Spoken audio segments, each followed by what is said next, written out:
News, सच जरूरी है।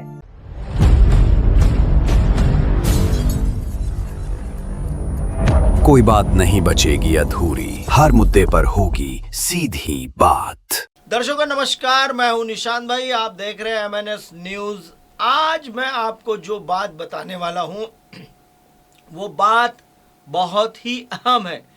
एक आदमी औसतन पूरी जिंदगी बिता देता है दौलत और शोहरत के पीछे। उसकी चाहत होती है कि उसका नाम मरने के बाद भी अमर रहे। लेकिन आज मैं एक ऐसे ही औद्योगिक घराने की कहानी बताने जा रहा हूं जिसके संस्थापक की इज्जत और साख बेमिसाल थी, लेकिन उसके जाने के बाद उस घराने में जो हुआ वह हैरान कर देने वाला है। ये कहानी है एक कारपोरेट के अंदरूनी हालात की कहानी है जिसे हर किसी को जानना चाहिए। ये कहानी है टाटा घराने की, भारत के सबसे बड़े औद्योगिक साम्राज्य की, जिसकी पहचान ईमानदारी, पारदर्शिता और अनुशासन से होती है। जमशेदजी टाटा और रतन टाटा जैसे महान व्यक्तियों ने इस साम्राज्य को वो ऊंचाइयां दी कि दुनिया के हर कोने में टाटा का नाम सुनने में ही भरोसा पैदा हो गया। लेकिन आज वही घराना संकट के सबसे बड़े दौर से गुजर रहा है। सवाल यह है कि क्या टाटा जैसी साख अब एक व्यक्ति की चालबाजी और तानाशाही के भोड़े खेल में दफन हो जाएगी? क्या जिस समूह ने भारत की छवि को दुनिया में मजबूत किया वही अब भारत की शर्मिंदगी का कारण बन जाएगी? आरोपों के केंद्र में है नोएल टाटा, रतन टाटा के चचेरे भाई, जो कभी पारिवारिक मजबूरी में समूह का हिस्सा बनाए गए थे। लेकिन अब उन पर भी गंभीर आरोप है कि वे नियमों को दरकिनारा करते हुए ट्रस्टियों को अंधेरे में रखकर और अपनी मनमानी से टाटा समूह पर कब्जा करने में भी की साजिश रच रहे हैं। महत्वपूर्ण बात यह है कि सवाल उठता है, आखिर नोएल टाटा किसके इशारे पे ये काम कर रहे हैं और क्यों उन्हें इतनी खुली छूट मिली हुई है कि हजारों करोड़ का नुकसान होने के बावजूद न तो कोई फॉरेंसिक जांच होती है और न ही कोई जवाबदेही तय की जाती है। टाटा ट्रस्ट जो इस पूरे ढांचे की रीढ़ है, जहां ट्रस्टियों को हर बड़े फैसले में शामिल होना चाहिए, वहां आज ट्रस्टी हाशियों पर धकेले दिए गए हैं। टाटा सन्स के अनुच्छेद 121 साफ कहता है कि बड़े फैसलों के लिए ट्रस्ट की अनुमति जरूरी है और ट्रस्ट का मतलब है सभी ट्रस्टी, न कि सिर्फ नामांकित निर्देशक। लेकिन यहाँ क्या हो रहा है? नामांकित निर्देशक अपने मन से अरबों खरबों के फैसले कर रहे हैं और बाकी ट्रस्टियों को अंधेरे में रख दिया गया है। यह नियमों का उल्लंघन है, भारत की कारपोरेट गवर्नेंस की छवि पर तमाचा है। नोएल टाटा पर आरोप है कि उन्होंने अपनी अगुवाई में टाटा इंटरनेशनल लिमिटेड को 3000 करोड़ रुपए के घाटे में धकेल दिया है। सोचिए, 3000 करोड़ रुपए यानी इतनी बड़ी रकम डूब जाती है और कंपनी के भीतर से न कोई आवाज उठती है, न किसी तरह की जवाबदेही तय होती है। सवाल है कि यह रकम गई कहाँ? क्या इसके पीछे कोई एड डीलिंग है? क्या ये घाटा दिखाकर किसी और की जेब भारी की गई है? क्या किसी आम कंपनी में कुछ करोड़ों का भी गबन होता है तो CBI, ED, इनकम टैक्स सब पीछे पड़ जाते हैं। अनिल अंबानी का आपने हाल देखा ही है, लेकिन जब नोएल टाटा जैसे लोग हजारों करोड़ रुपए लुटाते हैं तो कोई सवाल नहीं पूछता। क्यों? क्या सिर्फ इसलिए कि ये टाटा नाम का सहारा लेकर बैठे हैं? इससे भी ज़्यादा हैरान करने वाली बात यह है कि घाटे के बाद भी नोएल टाटा ने टाटा सन्स से 1000 करोड़ रुपए की और रकम मांगी। सोचिए, आपके पीछे छूट जाएंगे 1000 करोड़ और वो रकम भी उन्हें अनुच्छेद 128 के तहत परिवर्तित कर दी गई। सोचिए, जिन्हें सिर्फ नामित निर्देशक की तय हैसियत से बैठाना चाहिए। वो खुद बड़े फैसले ले रहे हैं और अपने ही लिए अरबों की रकम मंजूर करा रहे हैं।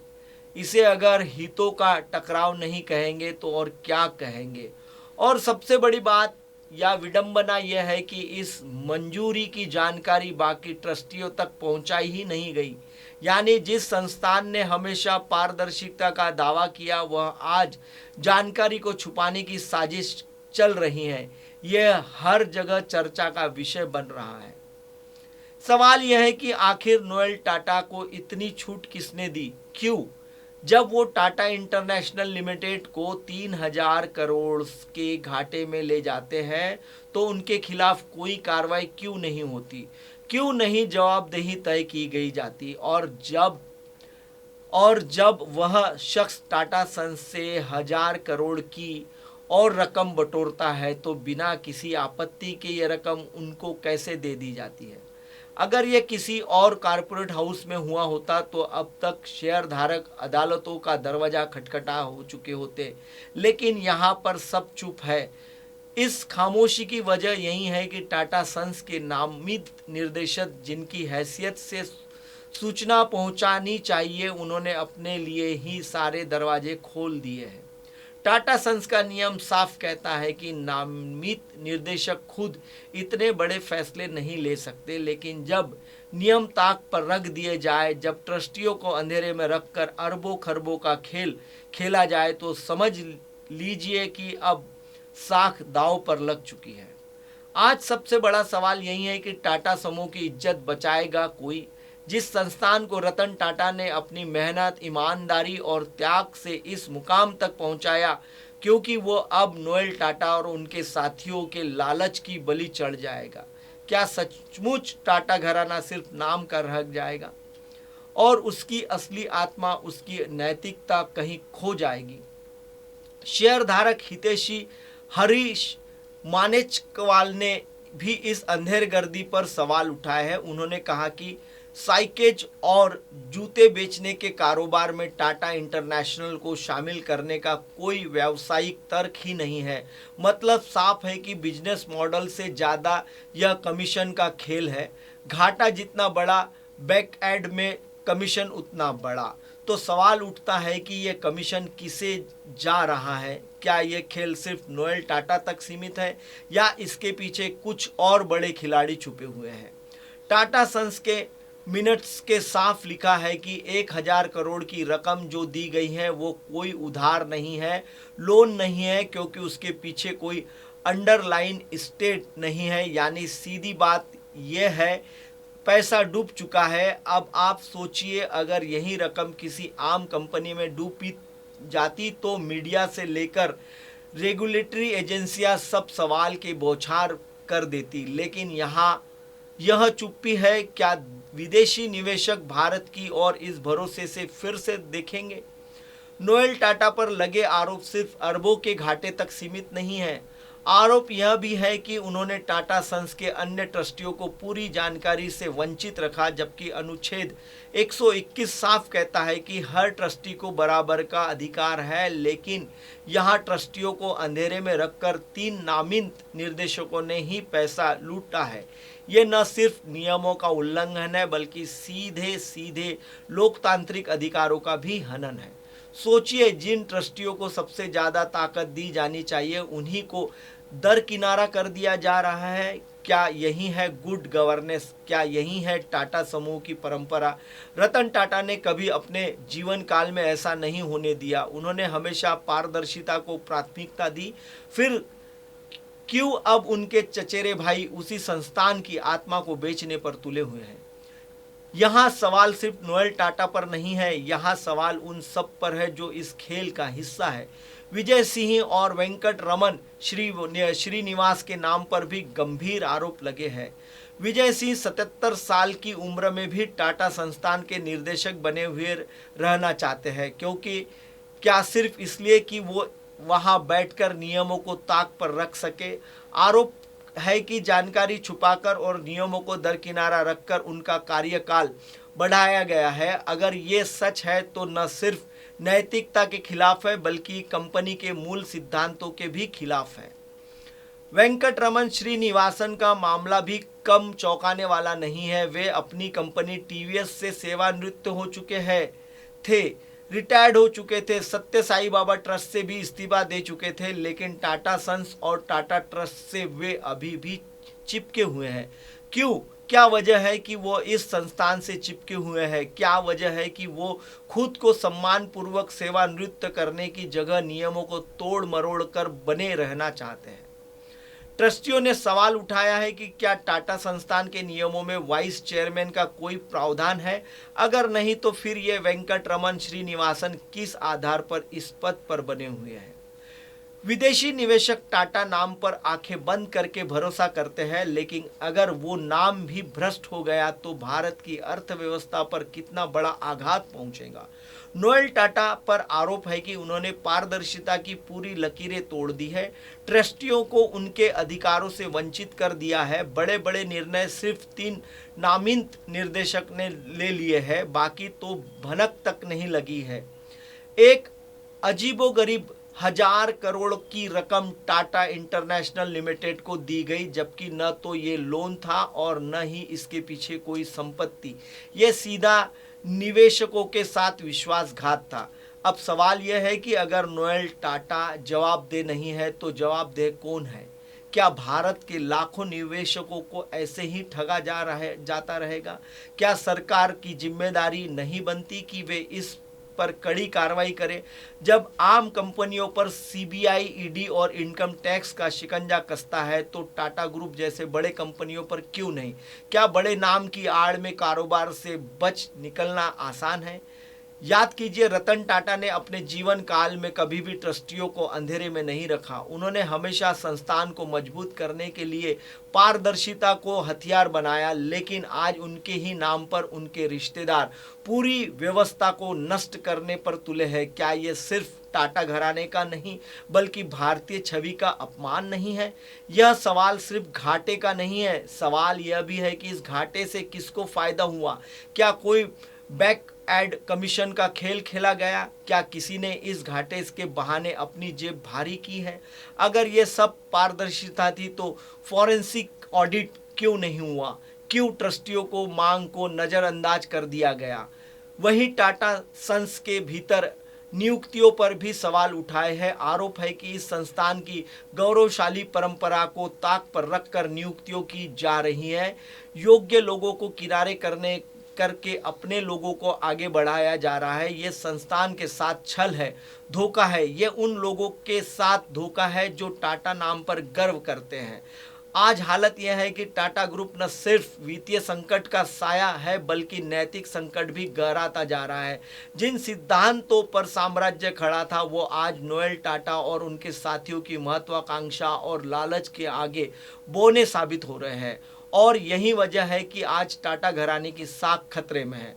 सवाल सिर्फ टाटा ग्रुप की वित्तीय सेहत का नहीं है, सवाल यह भी है क्या भारत जैसे लोकतांत्रिक और कानून व्यवस्था वाले देश को भी व्यक्ति इतना ताकतवर हो सकता है कि वो नियमों को धत्ता बताकर ट्रस्टियों को किनारे करके करोड़ों अरबों रुपए का लेन देन अकेले कर सके। अगर ऐसा है तो फिर टाटा ग्रुप और बाकी कारपोरेट हाउस में अंदर ही अंदर क्या रह गया है? ट्रस्टियों की तरफ से बार बार ये मांग उठाई जा रही है कि नोएल टाटा ने इनके साथियों पर लगे आरोप निष्पक्ष और त्वरित जांच के सवाल से भी है कि क्या टाटा सन्स और टाटा ट्रस्ट अब सिर्फ कुछ व्यक्तियों की निजी जागीर बन रहा है गया है? क्या यह संस्थान अब पवित्रता से वंचित हो चुकी है जिसे दशकों तक रतन टाटा ने अपनी मेहनत और ईमानदारी से बचा कर रखा गया था?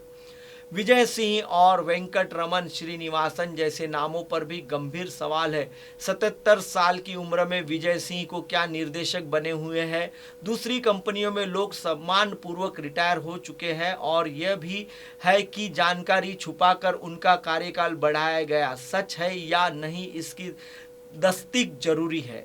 वेंकटरमन श्रीनिवासन टीवीएस से 75 साल की उम्र में रिटायर हो चुके हैं।